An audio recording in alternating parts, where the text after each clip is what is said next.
Flipper. Faster than light. He's right there. Okay, just keep it on him until we start getting people joining up. They're just notifying. NYC girl, I saw your message that this is the class you need. Thank you for joining us. We're going to just wait for some more people to join before we start so that nobody misses a thing. Silent Observer says, hey. Silent Observer, how you doing, Scott? Nicole Girl, hi. Thank you for doing this. That's NYC. NYC Girl, yes. You are very welcome. Looks like Nicole. Dora the Cat Whisperer says, hi. Hi, guys. You're videoing, too. Yeah. Okay.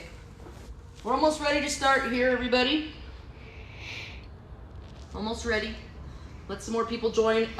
In case you didn't know, we do these interactive classes every other Tuesday, even though I said today's class would be March 11th. It was a long day. And they're always on a different tool or subject. And I also post these lives to my YouTube channel in case you miss it, you want to rewind it, anything like that.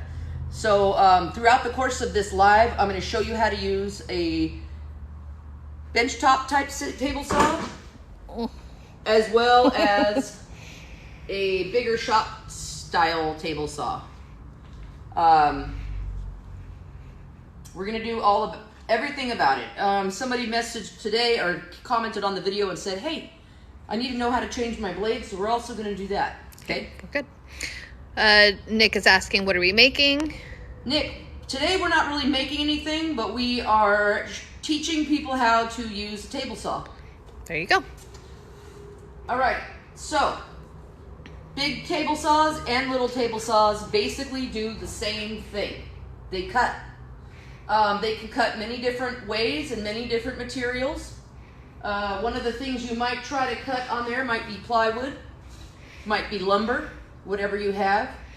So these are the basics of a table saw and how to operate it. Oh, that's the whole reason I had you turn that on. I'm going to blow this sawdust off here. Okay.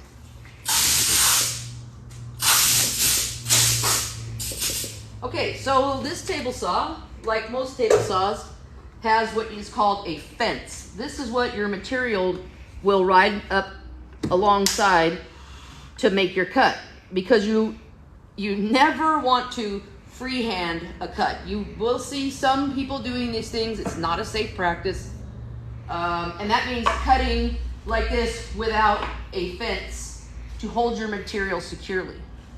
So you have a fence. Most times you'll have a tape measure down here, so you can go ahead and set, if I need 4.5, I can put that little red line right on the 4.5. Then let them see this handle here. And then I can tighten down my fence, which won't not let it move, which will help me get a nice, good cut, nice and stable, no kickbacks. Okay? If you're not familiar with what a kickback is, that means when something goes wrong in the saw, probably because it's not being held properly, maybe it's too thin of a board, you just never know. That means that the material will come back at you. So I'm going to show you as many safety measures to help prevent that from happening. So let's say you're new to the table saw and you want to cut a piece of wood, okay? What you're going to do is use this dial here to raise and lower this blade. You see that? And how deep should you have it? Well, if you're cutting all the way through a piece of anything, you want to have it maybe about 1/4 inch to 1/2 inch above your piece. Whatever piece that is, okay? If you have to cut an angle, you want to look down here? If you have to cut an angle, you can use this lever to crank this saw to whatever angle you want, but in doing so, you'll have to take this throat plate out and have, I have one that has a bigger channel in here. So it allows the blade to move over without getting binded up in this little channel. Let me show you what that looks like.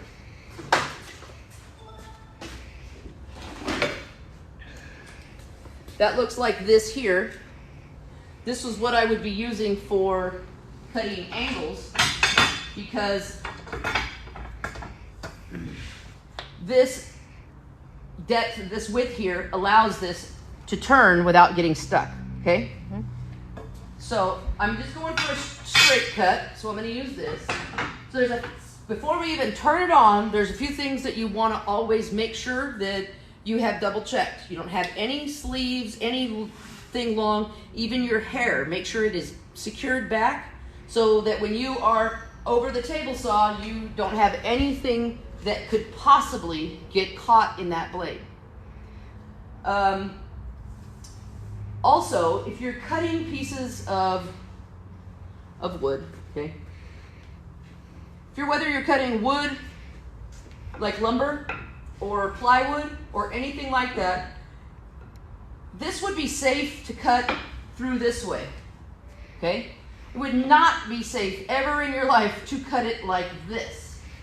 In that case, you would definitely need to use one of the table saw attachments that is a miter gauge, okay? And the reason for that is you can make, just goes in here, you can make cuts on boards that are narrow, like this, cross cuts, without them, because without this is gonna go right back at you, and you don't want a table saw accident. So you're gonna use something that is, the rule of thumb that I've always followed is if it's under about 10 inches wide, use your miter saw, your miter gauge. Don't use the fence. So let's say, take this piece of wood so that you guys know exactly what I'm talking about. This piece of wood here, if I needed to cross cut it, cross cut just means to go across the grain that goes this way. If I was gonna cut this like this is a no-no. Don't ever try to do that by using this fence with something that is this narrow, because that there is not enough to keep it secure to the fence. It's just not wide enough. In this case, you would use your miter gauge. Also important is you never use the miter gauge and the fence at the same time. The reason why is if this was tightened down and I made this cut, this piece is going to shoot back out because there's nothing holding it. It is too tight. You can stop that from happening by simply moving the fence out of the way. And then you cut it. This leaves this piece loose and it will not come back at you. But if you use the fence at the same time, no bueno. Okay. Things that you would not use this for would, like if I was going to cut this thing, this piece here, I wouldn't be using this like this. Only on narrow pieces. I would put the fence over here, I would raise up my blade, and I would send the piece through just like this. Now the whole point of the fence, like I said before, was to keep your material secure and straight so that you're not going to have any mishaps of it coming back at you. And this is all before we even turn it on. We want to make sure that you're going to be safe. So if I'm cutting this board here, let's say, this is what I personally usually do. You want to come over here so they can see? Actually on the other side so they can see the fence. So what I'm always looking at is I'm going to hold this down securely and I'm going to put my hand behind it. You see that? Because if you put your hand on top, guess what? You don't have a lot of power to keep that stable. If you have it behind, your hand behind it, it's not going anywhere but into your hand where you've already held it securely. So to make a cut, I would turn on the blade, I'd place this piece here, making sure the entire time that it is secure and not coming away or anything like that. There's no debris in the way, the edge is clean. Put it like this. I would send it all the way through past the saw blade, and then I would move it out of the way. There's a few different ways to do this. You can push it off and go around and pick it up, pull it away from the table saw, or you can put your finger in there, grab it, and move it out of the way. You can also kick it to that side, step around this area, and grab it out of the way. But something that you don't want to do is try to pick it up and lift it over the blade. There's too many times where the piece somehow gets hung up, drops on the blade, and it's going to come back at you. You don't want that. At least I hope you don't want that. This is just the same, just bigger size than this smaller shop size home type table saw. The only thing about these table saws is if you don't, you need to really have something called an outfeed table or maybe a roller to support your material if it's longer, so that it does not fall down while you're trying to hold it. If you had like an 8-foot board here, you would not want it to fall down while you're trying to hold this little edge out. So you make yourself outfeed tables.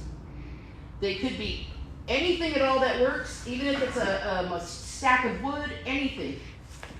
What I've done for mine is I made it to where I can push a piece off and see how it just drops just a hair. It's maybe, the table is maybe 1/8 of an inch lower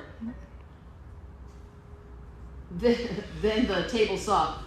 That's so that it doesn't fall, but it also doesn't get hung up and hit into that table. Same thing goes for this side table here, because it's the same height as the outfeed table, because sometimes I'll take 4x8 sheets of plywood, put them on here and cut them this way, and then maybe I'll take them around and cut them this way. So you really need that support. The support is key. It's also key to make sure if you're holding a piece of wood back from your table saw, walking it forward into the table saw, that you have a clear path. That might take a little building up to grab a piece of wood and be able to hold it against that fence. I'm going to go down to the fence here. Hold it against that fence while you are cutting.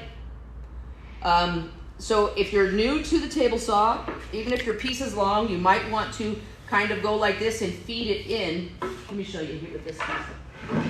What I mean is put it like this, okay? And feed it through there, okay? Like this. And you see how it's getting heavy right here for me to hold down because I have nothing supporting this. So this is a crucial reason to have either outfeed rollers or an outfeed table of some sort. On that note, okay, we have many people saying push sticks, LOL, push sticks, push sticks, push sticks. Okay. Can you? Push sticks are wonderful, and sometimes they are a hindrance. Okay, I have my push stick right here. And anytime that my hand is any closer than about a few inches, because what I'll do is I'll put my hand on this fence here. You see how I've got my hand secured? Mm-hmm. And I will push my piece through like this. A finger behind it, right? Like this. There's something crawling on me. Son of a bitch. Okay, like this. Okay, I see people online using push sticks for every damn thing under the sun, even to cut big, wide pieces, and that is an accident waiting to happen. Do I use push sticks? Absolutely. But I do not use the type of push sticks that sit on top of the material. As you can see, a lot of people will use like a yellow handled one that goes on top of the material. Those are really nice and all, but they are not going to prevent an accident because they can shoot out from under that. This is why your push stick should be able to securely hold the piece that you are going to be cutting, like this. There's different types. This is just happens to be the type that I like. But if you're using push sticks for anything else besides when your hands are close to the blade, it's not ideal. Okay, Zero Chance Boot Camp says, cut my left thumb that way, reaching over the blade and got grazed. Yes, that's one thing you never want to do is reach over a blade, or even on a chop saw. You don't reach under the blade. You just get in that mindset that you never do that. You want to come around here so I can show? Sure. So imagine a big wide piece here, okay? What I'm going to do is I'm going to cut just like this, pushing it through the saw, and I'm going to push that piece out. I'm going to push this piece out. I can go around to the outfeed table and pick them up, move them around, whatever I need to do. But I'm definitely, if I'm making a cut on a piece of wood like this wide, I'm not using a push stick here. There's no reason for it. Absolutely zero reason for you don't have to hold this side. The side that is crucial to hold is what's between the fence and the blade. This will just go away naturally. This one will not. It is trapped. So what I would do, let me lower this just so I can show you, is push it through just like this, right? And then kick it out, walk around, pick it up. Again, what you also, if you guys wear hoodies, make sure the strings, nothing loose around. If you have long hair, make sure everything is back. So let's go back to this little table saw here. And this is a nice little size. It has an extendable fence. I'm not going to show you all about this one at the moment, but it does extend. Oh, wait. It does extend, and then it also has the same. You can angle this. You don't need to change, on most of these home style table saws, you don't need to change the throat plate out to a zero clearance that's tighter around the blade. This that comes with it already allows for you to angle that blade to make whatever miter cuts you already want to make.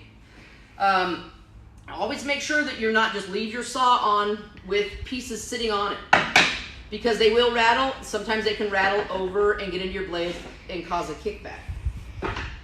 Do we have any? Oh, there's quite a few comments, but we're good. Okay. We're good. Let's see. What else on this thing? So every table saw usually has a safety switch. You want to come around here so they can see it? Yep. Okay, so this is the safety switch. So if you, when you take it out, it's not going to turn on no matter what you do. You put it back in. Always make sure there's nothing in the way when you turn on your saw.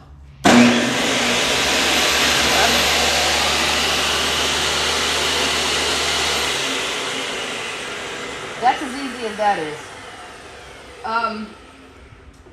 Making different cuts in your table saw is going to be really easy once you familiarize yourself with just normal, everyday kind of cuts. Straight cuts, things like that. I'm losing my train of thought here. All right, so now that we have, come around. Sure. Now that we have talked a little bit about that you want to always keep your material up against the fence. So when I cut a piece of wood, what I'm looking for and looking at is, first off, is my hand in the path of the blade travel.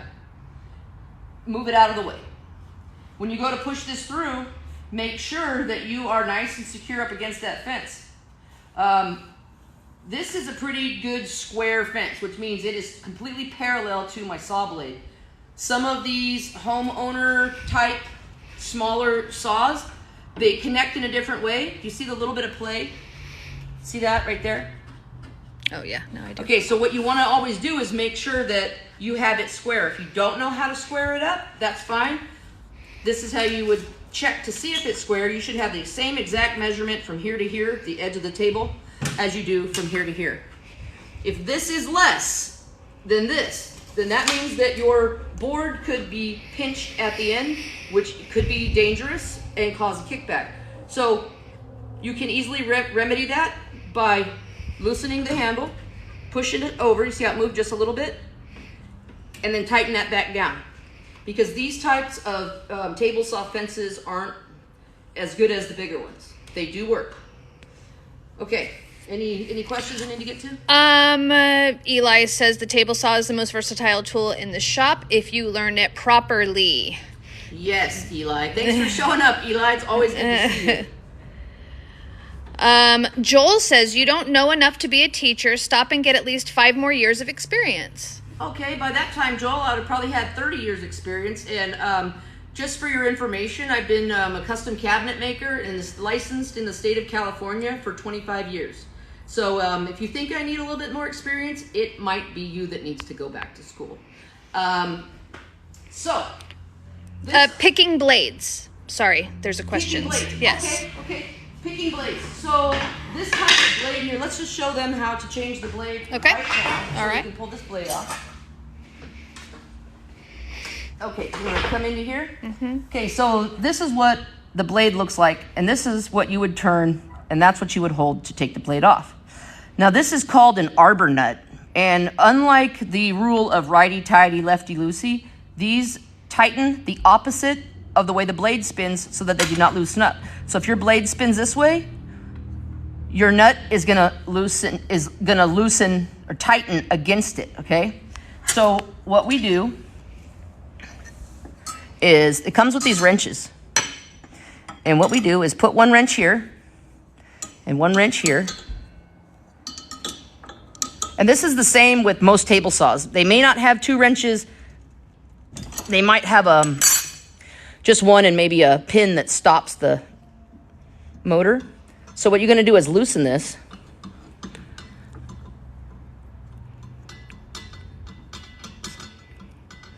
What does it say? Have you ever got cut on your table saw? Not by a blade. I've been cut by flying debris.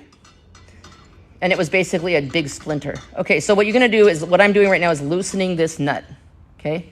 Then it's got this other little plate to help keep it secure that this nut fits into on the thing there. So this blade is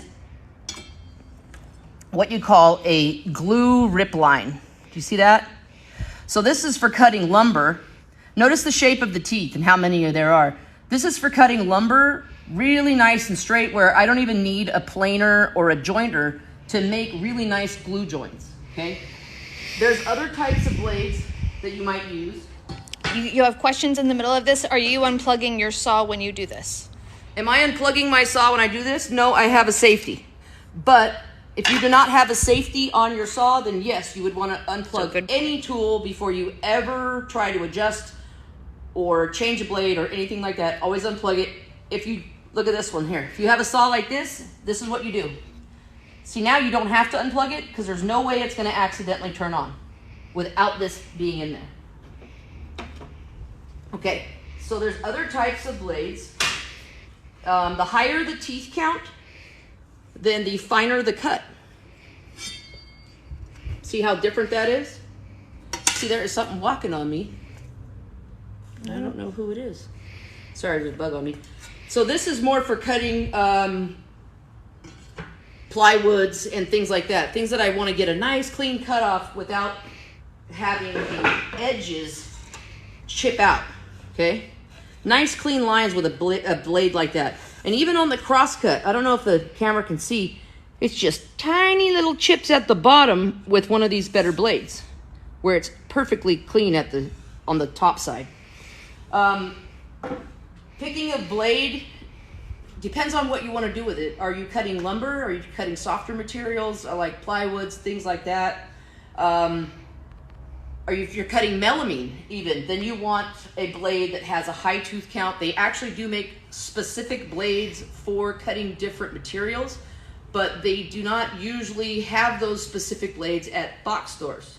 You might have to go to a saw shop or online and find something like that. This I did get at a box store, and it's not one of my better ones, but it's one that I can show you right now. Now this one is actually made to cut plywood. See, this is a double-faced laminate cutting blade. So it'll cut with laminate, which is this birch veneer laminated on the top and on the bottom. And this is going to give you, using a blade that is specific to the material you're using is always good because it does a better job. Had I used this blade on that plywood to cut it, it would be all chipped out, chunked out, probably not usable. So make sure if you don't know, you can Google what blade or what type of blade is best for the material that you're cutting. Let me see. Diablo Blade, are they a good brand? Is that something that you would recommend, or which do you recommend? Is what's being asked. If you just want to get a blade that's, inexpensive, I would, Diablos are good. The Freud ones are a little bit better. Frugality necessitated this. That's what I needed to be cheap. I bought one of these. These blades here, this one I think is about $160, $180, and same with this, and that's why I only have one of each. Can you tell me why you wouldn't always want to have fine cut? Well, fine cut, let's say if I use this blade specifically on lumber, it's not made for lumber, so it's going to dull a lot quicker. You'll get a lot more life out of your blades by using the right kind. And with lumber, even if I'm gluing it together, I don't need any finer than this. What do you mean by lumber? I just have to ask. Lumber. Sorry. If it's an actual chunk of wood, that's lumber. Okay. And you would use a blade like this. Okay. It's not going to dull very quickly because it's made to cut this stuff. Mm-hmm. Like I said, if I use this to cut plywood, it's just gonna make a mess of it. But if I used my plywood blade to cut actual solid wood, it's gonna dull it out, and I'm gonna have to go get it resharpened sooner. You can have your blades resharpened, even the ones from the box stores.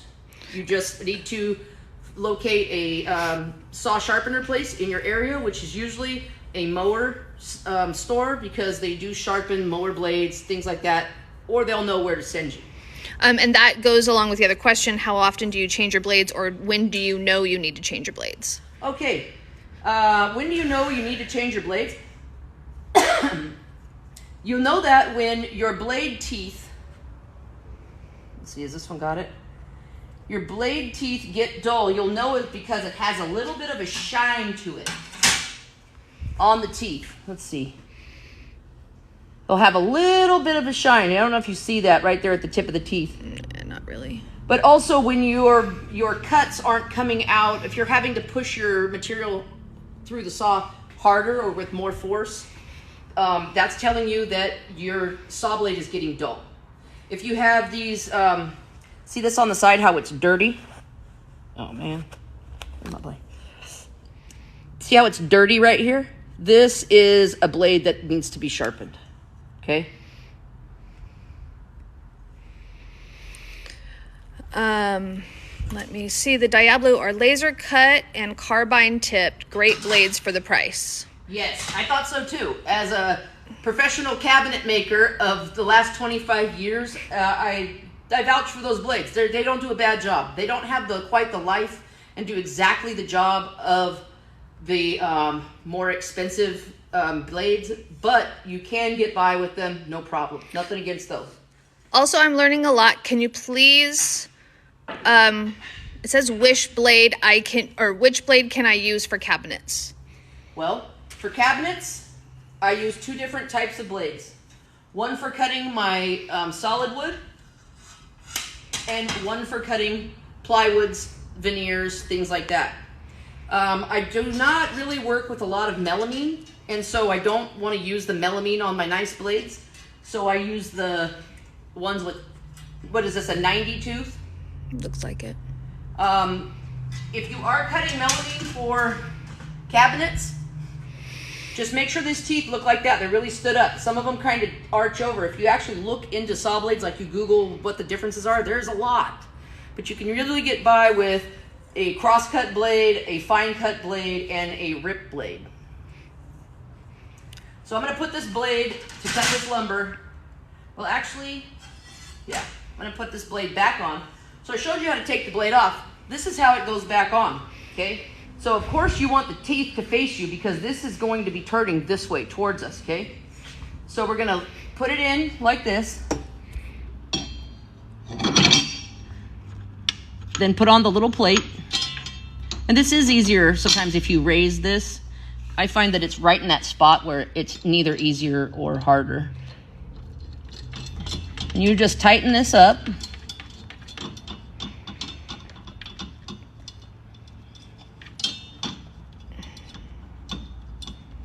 Okay, can't get it any more from that side, so I'll get it from this side.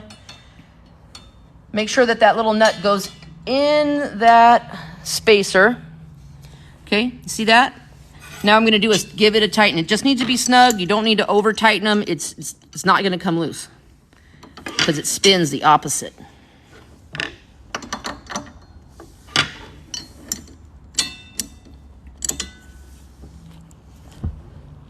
There we go. It's a little snug. If you wanted to read while you're there. Okay. When you run the end of your finger into it and it explodes the bone instead of cutting cleanly. Oh. Yikes. Yeah. Do I have a dado set? Yes, I do. Let me show it to you. Stay right there. Staying right here.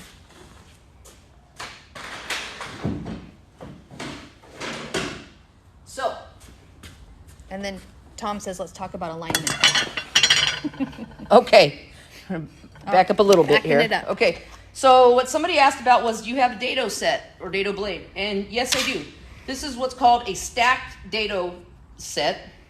You have one for the left side of the cut, one for the right side of the cut, and then you have these guys that go in between.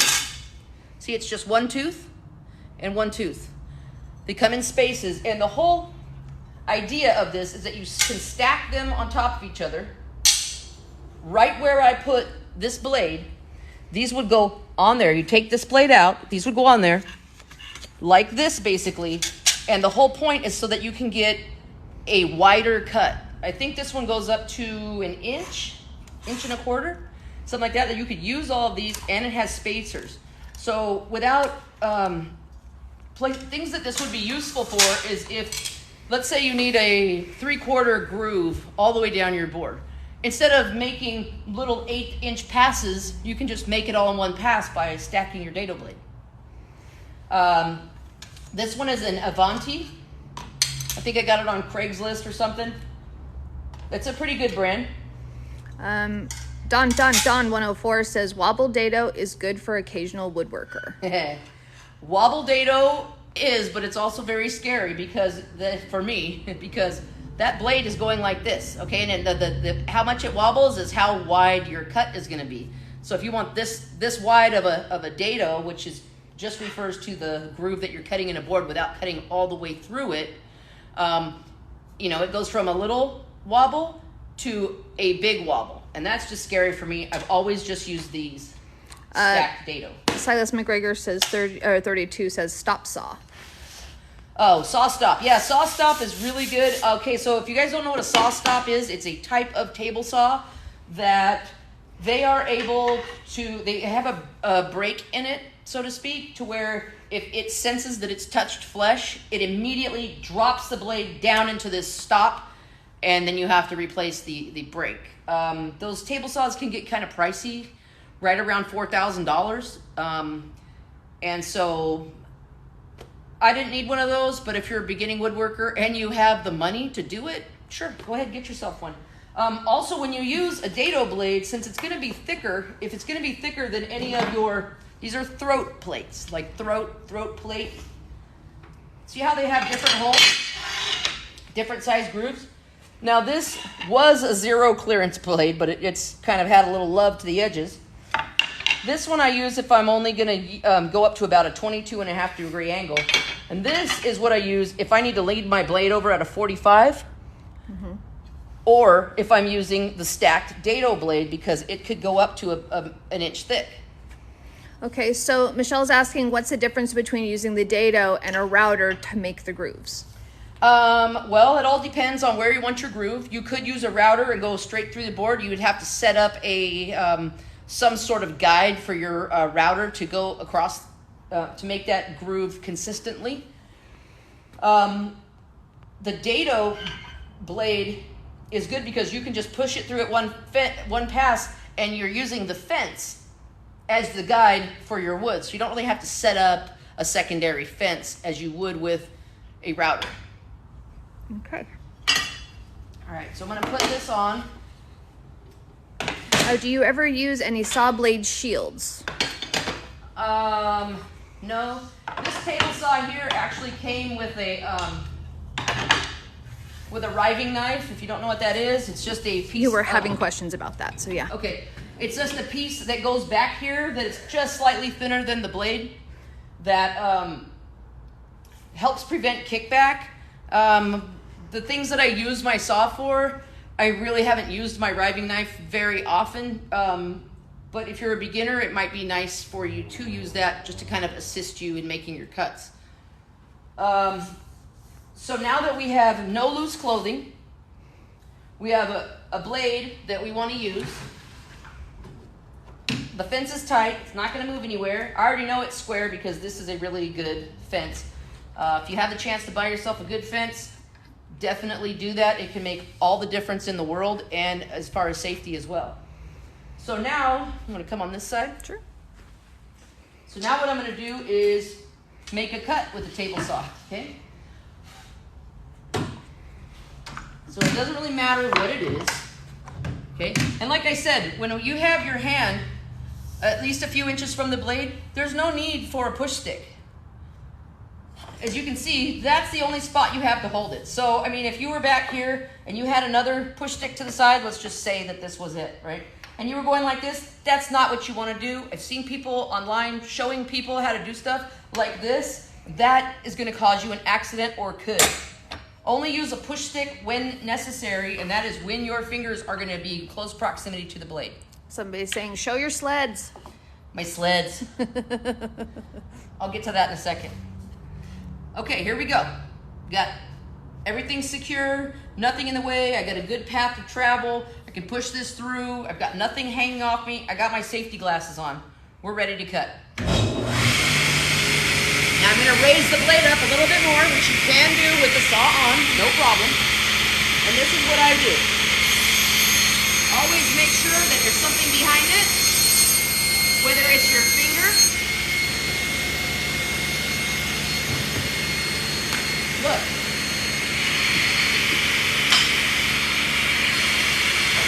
There goes another one. Make a...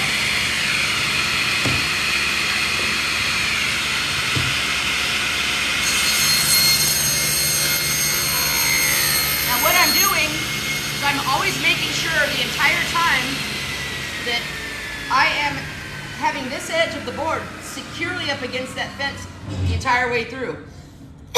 Don't ever get mesmerized by the blade to where you don't notice that your piece of wood is walking away from the blade, because that subtle walk away can result in a kickback. This is also, see how tight that is there? If I was not holding this on this side, if I tried to cut, let's say, and hold it on this side, that's going to shoot back pretty much every time. Okay. You have a question in safety books. It says to raise the blade when the saw is off. Okay. Well, good for that safety book. And Don says I would never stand directly behind the blade. Okay, Don. And it is there's not really. Where are you going to stand, Don? Where are you going to stand? Tell me where you'd stand when you were right here. You're going to be over here on the side so that your hand is going over the blade? That's not a good safety practice, Don. What you should be doing, when I cut a long piece of lumber, okay, I hold it like this and I run it through the blade until I get back here and I can push it through. So if you are standing out of the way of the blade and you're going like this, guess what? That's pretty close. You don't want to do that. You don't ever want to have your hand over that blade. Also, if you were on this side, you can't see if that's up against the fence. Sometimes it is necessary to stand behind it, especially with plywoods. Plywoods aren't going to impale you. It's those small little pieces of lumber. You don't stand behind a piece of lumber like this, okay? You just don't do that. You hold that to your side, and when you get there, then you push it through like this. You never, ever in your life go like this. That would just be an accident waiting to happen. Okay, any more questions before we move on? Do you have a wood stretcher if you cut the board too short? So yes, if you look on Amazon, you can pick up a board stretcher, a knot puller, and 3/8 rift cut putty. Well, speaking of knots, 369 says, what if there's a knot in the wood? Would it cause problems? Okay, that's a great question about knots. It can. Doesn't mean that it will. It depends on, is the knot a tight knot or is it loose? Can you move the knot around? Pine has this type of problem a lot. Let me see if I can find a piece of wood that has a knot in it. Okay, prime example of what you were talking about. So this piece was a long piece that I cut down to this dimension, and right here it broke. So what I do when I see that there's a knot that I'm going to cut through, I try to put it as far away from me as possible. So if this board had been really longer, I would have put that through the saw first, so that if there's any kind of breaking or anything like that, it's gonna not be right where I'm at. Let me grab a piece of wood. Okay. You have any questions? People ask about the dust collector. As a fellow cabinet worker, see no problem with your methods or that technique. People are asking your pronouns. Pronouns? My pronouns are wood and worker. Also she. You can actually call me whatever you want. As long as you're trying to offend me, I don't care. There you go. Okay. Let me see. Wow, good question. Where are you located? I want to learn to mill work so badly. I'm located in Atascadero, California, and I will be teaching in-person classes coming up. So I'll keep you posted. So here's a piece of maple that's got a nice big hole in it. Okay, and it's a knot, or it was a knot before it came out. There would be no problem to cut right through this with the table saw. It doesn't look like it has a lot of loose pieces. That would be just fine to cut through the table saw. And let me show you.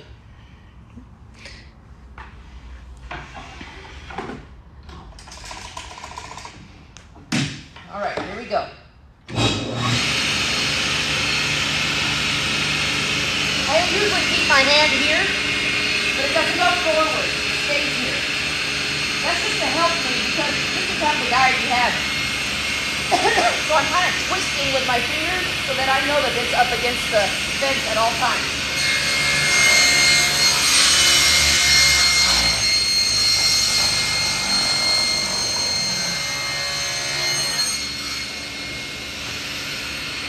See, not reaching over the blade ever.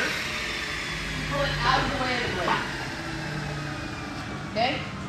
It is perfectly logical and fine to stand behind a wide piece. I think what the guy was getting at that didn't like that was sometimes when pieces are like this, you would never stand behind it and go like this. I don't know where that came from, but you would send it through like this.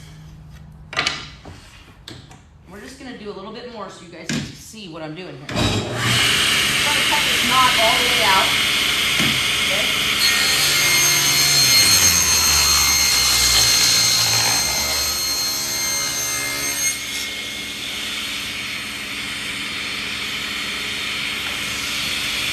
So, for a wider piece, I don't need to involve this.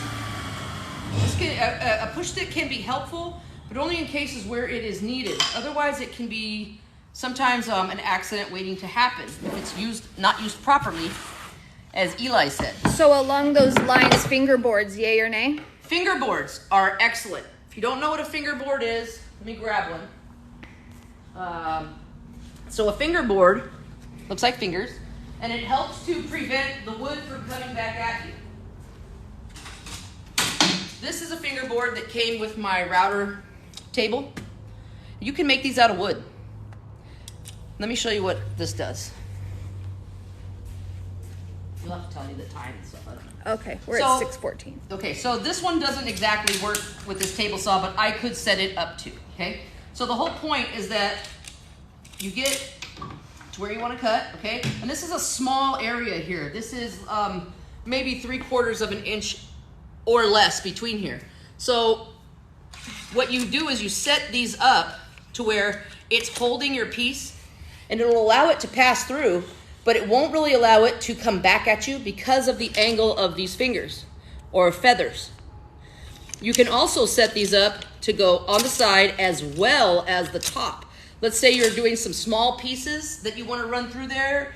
You really can't get to it with your push stick, or you don't feel comfortable. It is totally fine to use these pieces. You will have to figure out a way to tail off the piece if you have used 2 of these and you cannot get in there. Okay, so I'm going to show you guys a different way. I can cut this way, but not with this fence. Again, we would use our miter gauge. It's nice and secure, and use that to cut it. See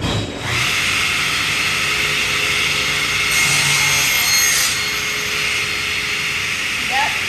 See how it's spun around? That's because this fence is nice and clear out of the way, to where it's not going to make that piece bind, because you saw it spin around, right? Let me wait for it to stop moving. So when you saw this piece spin around, if this fence was touching it, like if I set my fence so, oh, I only need 5 inches, and I put this over here like this, and I went ahead and cut it, this piece is going to come flying around back at me because it's trapped, okay? Trapped like a rat. So the C Classic says men have been making these videos for years. Womansplaining is not needed. But yet you felt the need to come say something. And it may not be needed for you, but it is needed for lots of other people who are kind folks that would like to learn, that are adding to the conversation, not detracting from it. Okay. Oh, Rail Spike, hello. Rail Spike, how you doing, buddy? No talk. There's Rail Spike. All of the usuals. So how do you measure where to put the fence? Okay, come around here. How do you measure where to put the fence? Okay. So my table saw has a tape measure already on it for you. So what you can do is take, on this table saw anyway, you can take the fence and see this dial here, this little red line? Let's put it on the 9, okay? And when I tighten my, back up so you can see this, when I push this down, it tightens it into position, and I know that now it is 9 inches from this edge to the edge of that, so I can cut a 9-inch board.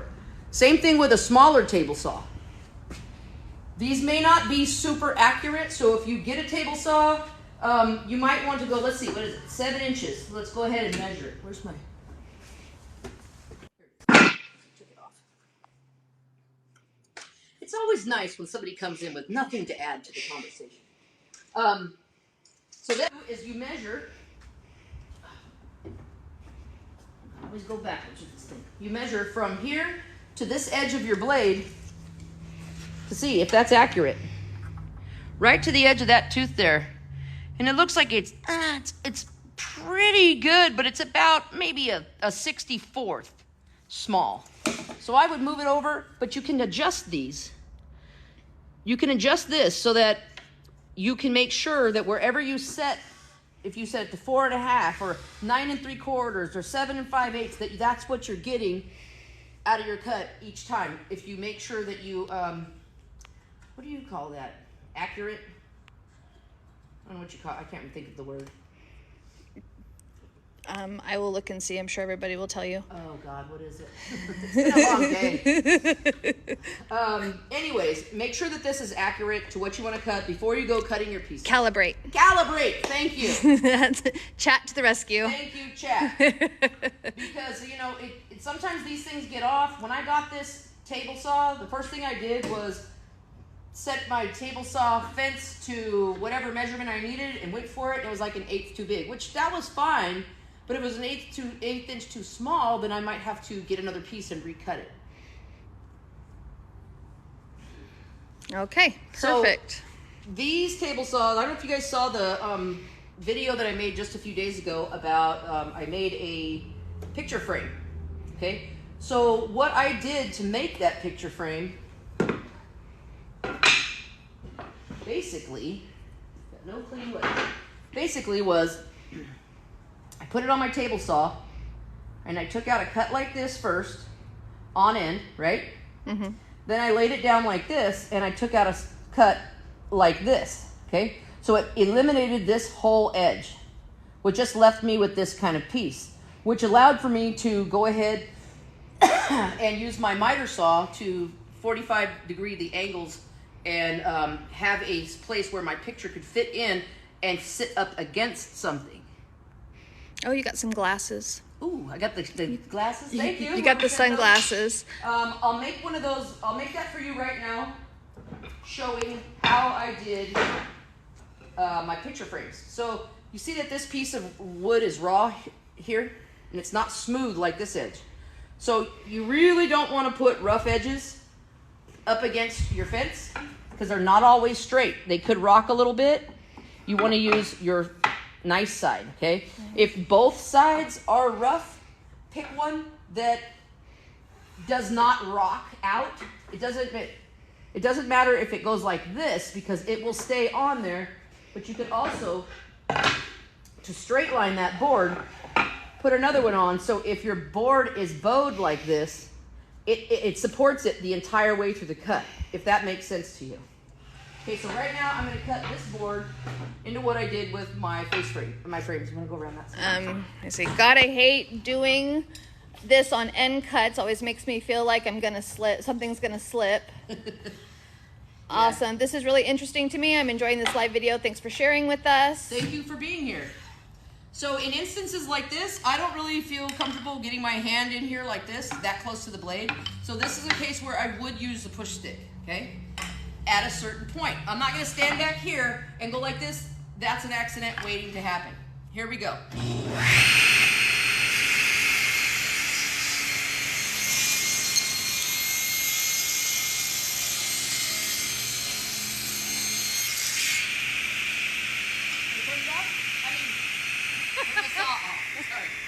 I can't turn it off. So if you guys saw that this piece came back at me, that's okay. It's not coming back with too much speed, which is also why I wear an apron. Yeah. An apron can prevent you from getting hurt. This piece here and the way that it was not going to cause any damage to me, so that's okay. So when you are ripping longboards, what would you suggest to help stabilize? No big work table here. That's going to be a hard one to figure out. I mean, even if you have, like, let's say a trash can that you can set out there and put a piece of wood on, just something that supports the edge of your wood when you are cutting it. Matter of fact, let me just get a long piece of wood so you guys can see. The outfeed tables are so important. They're going to make your life way better. We'll just do this one.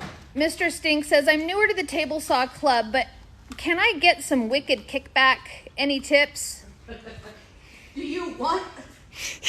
I guess if you've got wicked kickback. But I get some. Any tips? My apologies. Well, who said that? That would be Mr. Stink. Mr. Stink. Okay, let's look down at this one here. So a reason you might get kickback, like we were talking about, is can you zoom in on this here? Okay, look. Sure.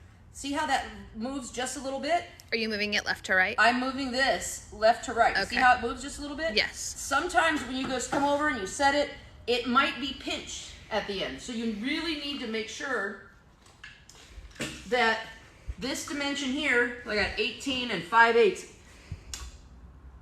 and then 18 and just under 5/8. So what you want to do is, here's your blade, here's your fence. You want to make sure that your fence is never kicked in at the end, okay? Mm-hmm. It can be kicked out just a little bit, totally fine. But if it is kicked in at all, it's going to send that wood right back to you every time. All right, so I'm going to show you guys how I rip. And rip refers to cutting with the grain. I'm going to show you how I rip a piece of wood.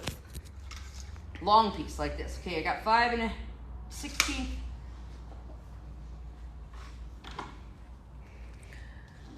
Don says, I built my workbench the same height as my saw.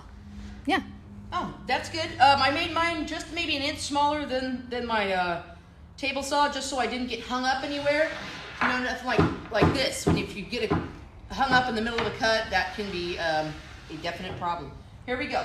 Now, usually I would have my dust collector on so that there's no dust going in my face, but for the sake of your guys' hearing, I'm not going to turn it on right now.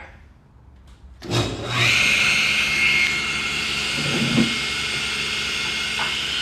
you want to get how I'm holding this and stuff like that. So I'm holding my hand behind the board. This is one of the times I would stand like this. Okay? You never stand behind it. And you go like this. Make sure you're keeping it against the fence.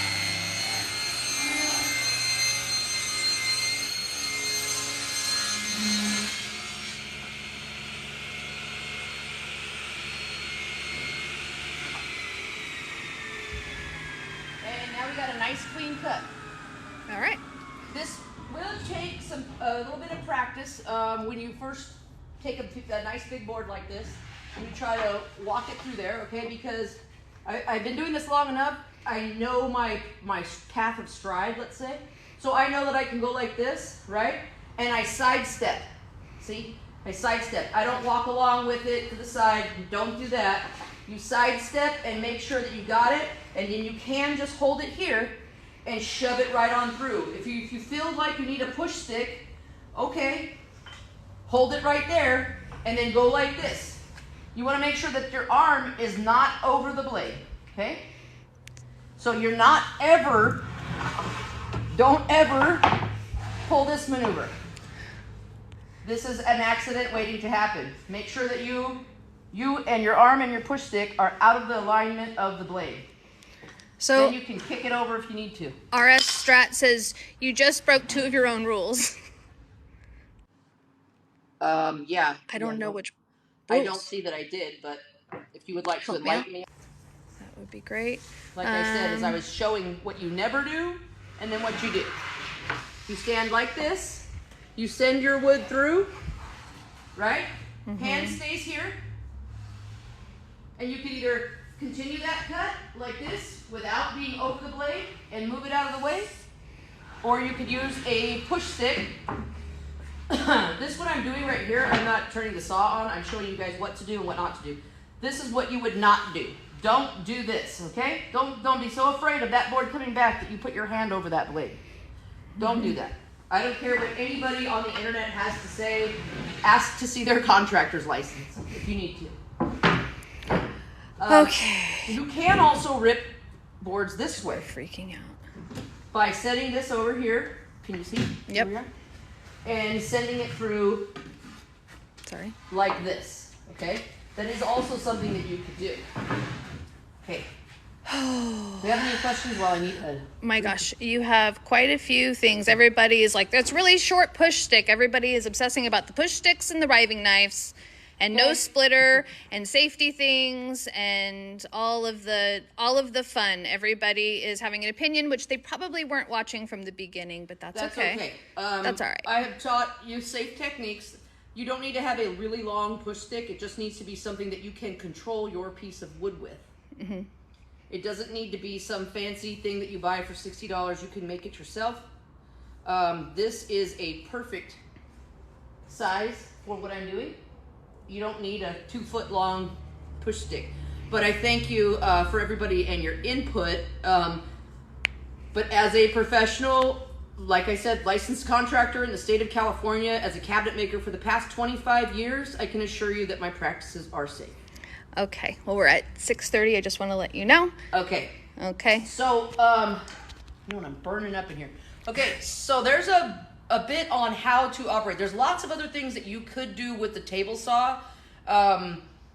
We can get into more of that later. I will be having, I'm going to be showing you guys how to make picture frames, start to finish. I showed you just how to cut a piece of lumber, how to cut plywood, when you would use your fence, or when you would use your, where'd it go? What are you looking for? This. Or your miter gauge, because this miter gauge, come on the other side, can help you make cuts with your table saw on little pieces of wood like this, where you would not take these and put these up against the fence and try to cut them. Push stick or not. Push stick is not going to help you with this, okay? Does the blade angle both ways, or do you just have to watch how you put the board through? The blade does not angle both ways. And I don't really know of any table saws that do, that I've personally used. There could be one out there, but yes, you need to cut your piece of wood or place it on the table saw depending on how you want that angle to sit. This blade falls this way. So if the face of my board needs to be the longest point in an angle, then I have the face up here, okay? Okay. All right. Can the fence go to either side of the blade? Yes, the fence can go to either side of the blade. Sometimes when I'm cross-cutting sheets of plywood that they come 96 inches, when I'm trying to cut like 1.5 inches off of them, sometimes I will move this. I don't know why this is so tight. Move this over to the other side. The only thing is that you'll have to do your own measuring to see where it is, because unless you have a tape measure on the opposite side. So you have to go, okay, you know, I need 4.5. Well, there it is, and tighten your fence down. Sorry, I'm just going crazy over here. Okay. So you can use it on either side of the blade. It is still safe. Typically, most of the saws will go to your right hand with about anywhere up to maybe a 52, 56-inch fence, depending on the size of your table saw. When you have a little guy like this, it also has, can you see these? Mm-hmm. It has measurements that go one way and measurements that go the other. So this one is made so that you could use the measurements on either side. And this is just a stand, like this is just like a tabletop, is what that they call it, a tabletop? Bench top. Bench top. Bench top table saw. It actually has legs, but I find the legs to be a pain. So I just kind of keep this on a table when I'm using it. Another thing you want to do is if you're using one of these table saws and you have it on the ground, you don't want to be walking your material through it like this. This is completely unsafe. Make sure that it is where it is a nice, comfortable height for you to use, as well as if you're cutting long pieces and they might be even heavy, make sure that it is there's something for those boards to rest on as they come through your table saw, because they will come up like this, okay? Mm-hmm. And once they get out here, it's really heavy for you to hold down. So if you don't have support out there, it's not going to be helpful for you without support. Okay. Somebody was saying a adjustable roller stand would be. Adjustable roller stands are awesome. I don't happen to have any because I built myself these tables. Those are great. One of the only things I found with roller stands is sometimes they can, if they are not perfectly in alignment with your table saw, sometimes they can make the wood that you're cutting drift either to the left or the right, depending on which way they're out of alignment. One more thing I want to show you guys is, and I will show you guys how to make one of these, just not today. I wanted to show you guys this. Because you made it. And this is something that's super helpful. Yeah, it is. This is what you call a sled. Now, it's called a sled because it has these tracks here that fit into these grooves, okay? And we're able to put this sled onto this table saw, and this is a time where you would not use the fence or the miter gauge. You can use this alone. And these are super easy to make. There's no reason to spend a whole lot of money on one. You can put your piece in there and cut it just like this. See that? So if I could cut this piece if I wanted to. Just come over here where they can see. And then I would go, oh, I just need a little bit off this piece, right? I would turn on my table saw, cut that right off, and I would come right on back. This is something that can pass through the table saw back and forth without coming back at you or kicking back. Super helpful to have, especially if you're trying to square something up. If it's out of perfect square, which means it's not out of a 90-degree angle, you could use this to make that angle correct. Also, if you have the end of a board and you're trying to cut that so that you can cut it with your fence, this will help trim those factory edges, okay? So whenever you get a board or a piece of plywood, you always cut these off. Never leave this on here because this is the edge of the board, which tends to sometimes, if you don't cut like an inch off or so, sometimes more, can have cracks in it. And the last thing you want to do is have cracks in the end of your board because it could come apart. Eli says, I have so many sleds, it's out of control. I bet you do, Eli. I made this one, it dropped, busted, so I fixed it, but I really fine-tuned it. I had to make new sleds because over the rain, it really made these things swell up. Mm-hmm. And since I moved my my outfeed table a little bit, it didn't necessarily align on my outfeed table with these, so I just kind of eased these down so that it doesn't have to align with those. It can just go right on top. Gotcha. Okay? Let me see. That is awesome. You're so helpful. Have a brother that lost an eye to the fact the table saw shot back. Ooh, yeah, always wear eye protection. My favorite thing to use when using a table saw, when I'm not trying to talk, is one of these. And I think I got this for like maybe $60 on Amazon because it's a full face shield and it also is a dust it prevents dust from going in your face. You can have your vacuum system hooked up, which I do. It's hooked up down to the bottom here. But you will still get dust in your face. And some of these, I don't know if you noticed that I coughed when I cut this piece of wood earlier, because you never know what type of glues and things are in them. So it is really a good thing to wear breathing protection for yourself. Mm-hmm. Let's see, what else? So yeah, there's attachments. Lots of table saws will come with one of these miter gauges and a fence. It's going to be pretty rare that you don't get these standard with your table saw. Okay.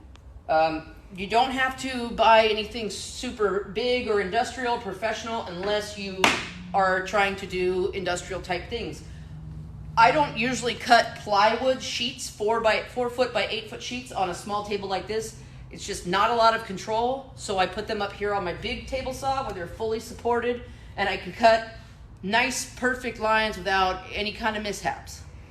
So you always want to keep your blades sharp. Try to use the right type of blade. Make sure that you are keeping anything and everything away from that blade.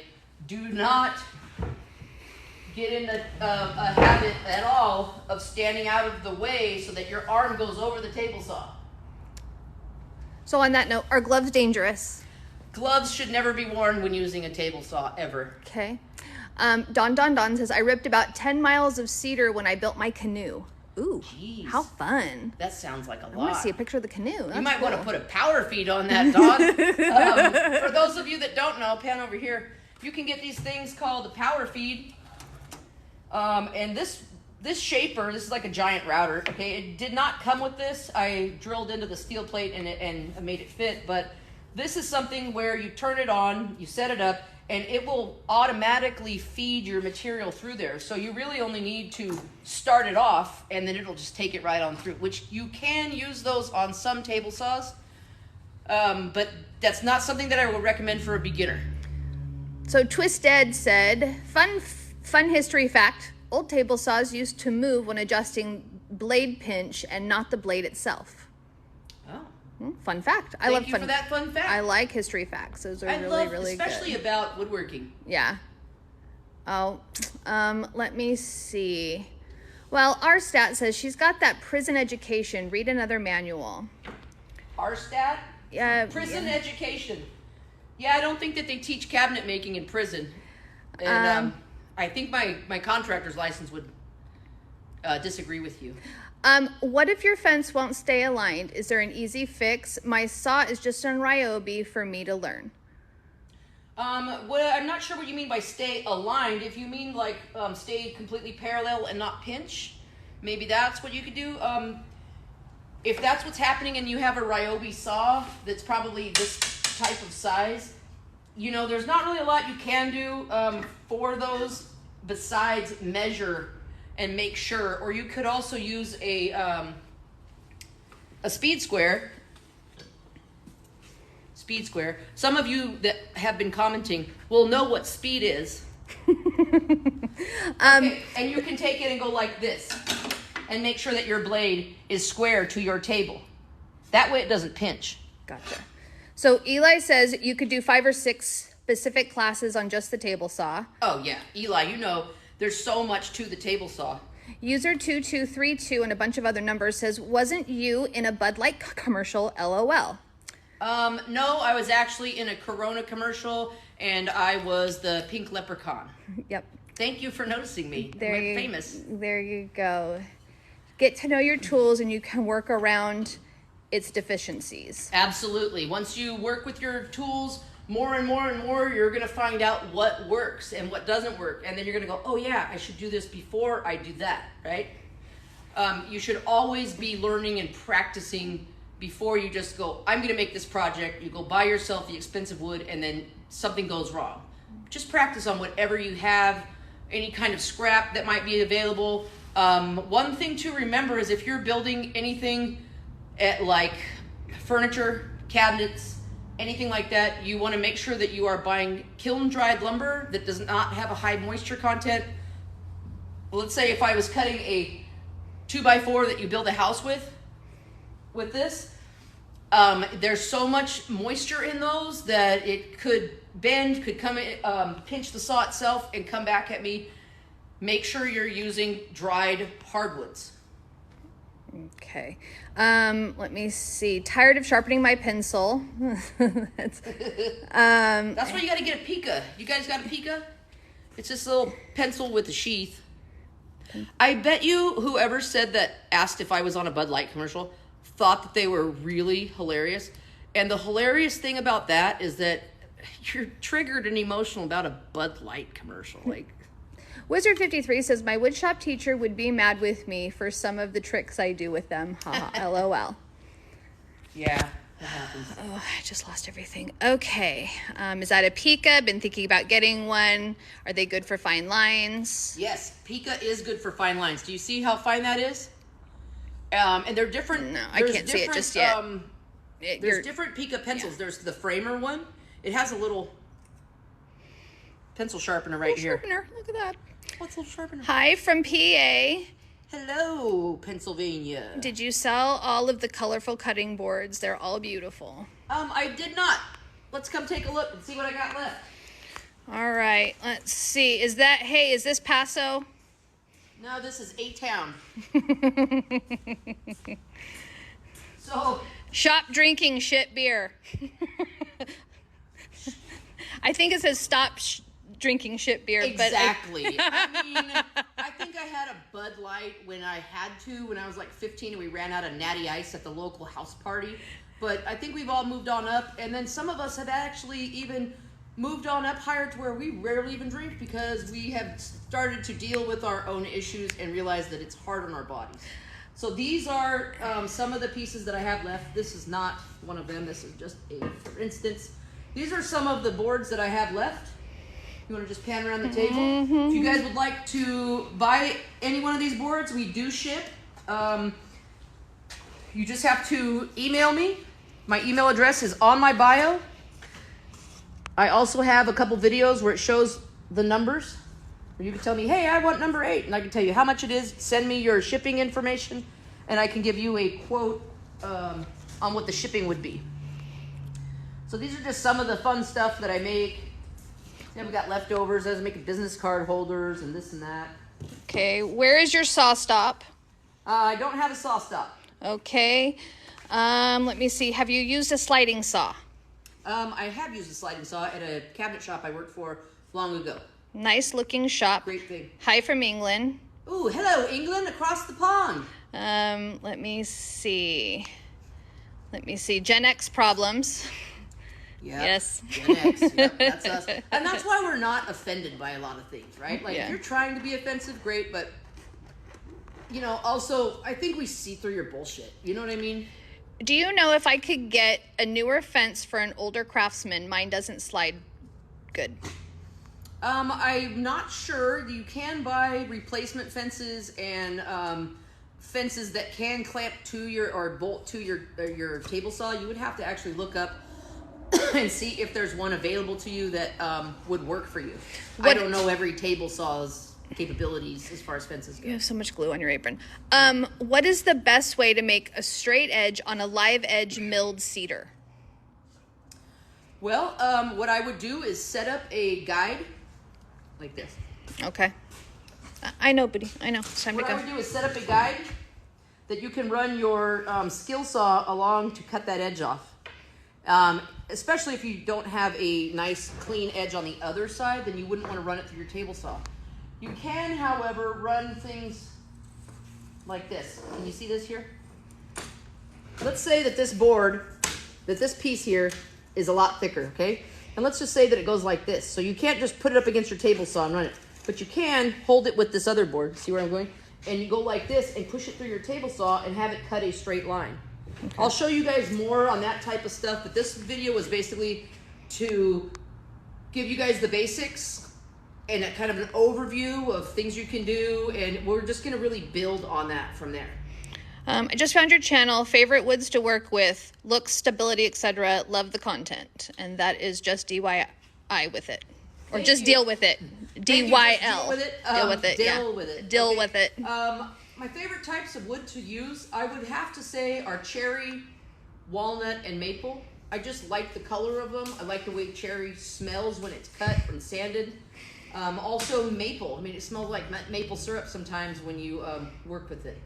Eli says, I have so many very close members of the LGBT community. I also work with the LGBT community. Thank you, Eli. That's awesome. That's great, Eli. Thank you for being somebody that believes in freedom, for people to be free to do whatever they want without hurting others. Thank you, Eli. Yep. Doc Holliday said, never thought of that. Yeah, that's a really easy way. Like, somebody asked me, do I use a planer? I've never owned a planer. Why? Because I've never had a need to. And I've made absolutely everything and anything. If you have a joiner, okay? My bad. A joiner is something that you would take, like, let's say, a rough edge piece of wood, and you would put it on in and put it through the joiner so it creates a nice, flat, crisp edge. But that's not exactly necessary when you can get the same results with a table saw. So how much does a good table saw cost? That all depends. This big table saw that I got from Grizzly is over $1,000, but I bought it on Craigslist. Yeah, a little table saw like that one is probably about $200-300. Look for estate sales, Craigslist, Facebook Marketplace. Also look at machinerymax.com because they have auctions all over the United States and Canada, and you can find great tools. I found so many great tools there. Cheap. Jay says, bring some of those butcher blocks to Hardwoods. Where you been? Where's Hardwoods? Yes, Hardwoods. Where you been? Is that somebody that I know? It's J637420. Oh, I don't know. I don't know who you are, but they came from a hardwood store. I'm thinking Aura. How many stitches have you had? I haven't had, I think I've had 8 stitches in my life, and that was not using a table saw. So King of Clownfish says, we have been building a fence with the boards horizontal, but after winter they started curving badly. Oh, I'm sure. What kind of wood did you use for that fence? It's really helpful if you use things like Ipe, Apatong, Cayo Batu, Red Balau, things like that are super good under outdoor conditions. What are you doing, buddy? Thanks for teaching. Just got an old Craftsman cast iron. Building a coop. Just want to be safe. Very nice. Just make sure when you're using your table saw, like I said, that your material is supported and that you have it at a good working height for yourself to where you're not bending down to cut your pieces like this. That's a no-no. Excellent. Awesome. I love walnut, white oak, and maple. Personally, been working in a cabinet shop for a year. And that's awesome. Just deal with it. Just deal with it. I love quarter saw and white oak. Isn't it so cool? It's a little dark. It just has so many characteristics. So I don't know if you guys all know what even quarter saw means or plane slice or things like that, but it means the way that it was cut off of the tree, which sometimes the grain can be cathedral-like, which is a plane sawn, and then if you take that and turn it to the edge, that can be a rift cut or sometimes a quarter sawn. Look up different cuts of wood if you're interested and kind of familiarize yourself, because it seems like it's easy, it's just wood. It's not. There's a whole science to it. So Michelle has a good question. What kind of maintenance needs to be done on table saws? And like what's that spray that you use to help with the materials and stuff? So maintenance on a table saw, you really only need to make sure that you have a good sharp blade and that the belt that operates the table saw internally, that is nice and tight. It's not falling apart. You also want to make sure that your tabletop is slick. You don't want material binding up on it. So there's a spray that they actually sell. And this is it here.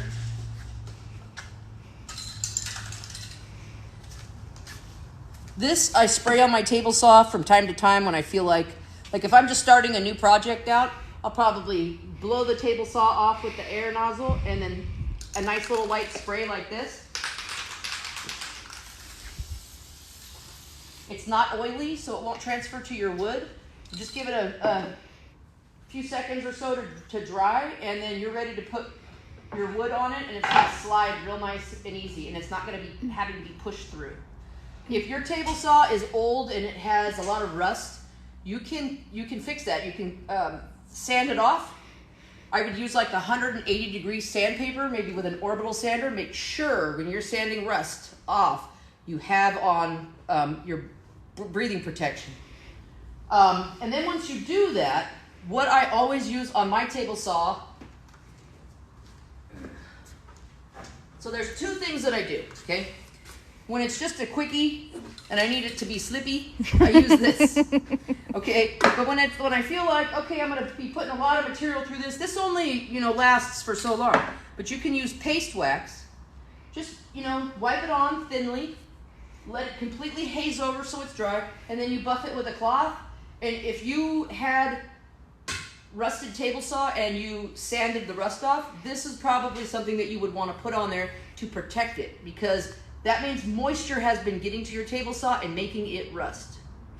This also will not, once you apply this and polish it off just by hand, it won't get onto any of your wood pieces and affect those. What was the website for the cheap tools? Cheap Tools is called machinerymax.com. What breed? It even has an app. Here, I have it on my phone. Okay. What breed is that cute dog? We think that he is a Lhasa Apso, or maybe a Shih Tzu, or maybe a combo. He's a rescue, and he is the best buddy I know. Can you let me know what blade to pick? I have splintering problems. Okay. That's splintering really is not caused by the blade. If you have, I can get more in depth with you on this. If you want to email me, maybe show me some pictures of what your splitting looks like, what type of wood it is, and I can definitely help you. As anybody else out there, if you guys need help with projects or you have more questions beyond this live, which we're about to end, feel free to message me, email me, ask all the questions that you need. I'm right there to help you out and answer all those questions. Paste wax is classic, never anything with silicone. Yeah. Somebody said Scotch Brite. Somebody said, can you put wheels on your sled? Why would you want wheels on your sled? Unless you're going downhill. Well, it wouldn't be a sled, would it? It would be well. I guess you could, but it was not going to help you, because the whole point of the sled is that it goes in these grooves. And it just slides on your table, and there's no need for wheels. Splinterings means, Don said splintering, you need to slow down. What are you cutting? I think people in the chat, which is awesome. Chat's been awesome. Eli's been awesome. Thank you guys. Don's been awesome. Everybody's been helping out. Yeah. For the newcomers, that yeah. really helps. Thank you. Yeah, no, it really, really, really helps. Do you use Festool? I do not use Festool. It's a little bit too much money for me. Okay. And what's your favorite project you ever done? Hard question, I know. Damn it. Okay. So I'm going to give you two favorite projects that I've ever done. They are two custom kitchens in multi-million-dollar homes in Cambria, California. I have a video that shows you exactly what those two projects look like. Way down below on my page, you'll see it. I made a curved wooden hood that looks like metal, and most people think it's metal every time and didn't think I made it, but I did. And just some really cool stuff like that. Other projects I'm proud of are like my kitchen table and things like that. Eli says, nice seeing you. I'll see you soon. Great to see you, Eli. Thank you for joining us. Let me see. I have Diablo braids that were sharpened professionally that cut better than some $200 blades did new. Hey, and that happens. Yep. If you get a good sharpener. I had the same effect on specifically my plywood, because the veneers are very, very thin on the top and the bottom. So it helped to get a more expensive blade, not because of the expense, but because of the blade itself and how it works. Okay. Did you go to school for this, or apprentice, or self-taught? Kind of a little bit of all of that. I've been building my entire life, just teaching myself. I had wood shop and a class called building construction in high school. And then I have been employed as a custom cabinet maker since 1998. And I am a licensed in the state of California contractor to build cabinets and do finish and millwork. Okay, great. Thank you guys all for joining us. We really appreciate you being here. If you can, go ahead and down and take a look at some of my videos. Like it and share it if you feel like it. It does help us get these videos and this knowledge out to people that may not see it unless you shared it. So I really, really appreciate you guys being here. We will do another class in 2 weeks. And this time I'm not going to say it's in March. Michelle said, this has been awesome. My dream is to be able to make things. Yankee Workshop was my favorite show. Oh, Yankee Workshop. Love Norm. Thank you for being here. Awesome. Thank you. Jill, just deal with it. Says, great to be here. Just deal with it. We're happy to have you. You've been really great. What's the app you were talking about? The app for getting tools off of the online auction, possibly in your area, is called machinerymax.com. Have a good night from Western Oklahoma. Thanks for sharing. I'll be back for more classes. Thank you. I learned a lot. Are you going to repost this somewhere? Yes, I will be reposting this TikTok live class as well as all of my other TikTok live classes that I've done. I believe this is the third. This is the third or fourth. Yeah. I will be reposting it on my YouTube channel. YouTube really lags, so sometimes if the class is today, maybe look tomorrow or the next day, but it'll be there. Okay, thanks for everything. Very helpful. Thank you guys so much for being here. We really appreciate it and enjoyed having you. Yes, good night. Thank you, everybody. Chat was concerned for me because I took a deep sigh, and they really had my back. So I was okay, though, everybody, so thank you for that. She's doing a good job with trying to keep up with all the comments as well as follow me around and make sure that she's showing what I'm trying to show. So thank you guys for being here. And humans stress me out sometimes. All right. Bye-bye. Bye. I don't know where to do this.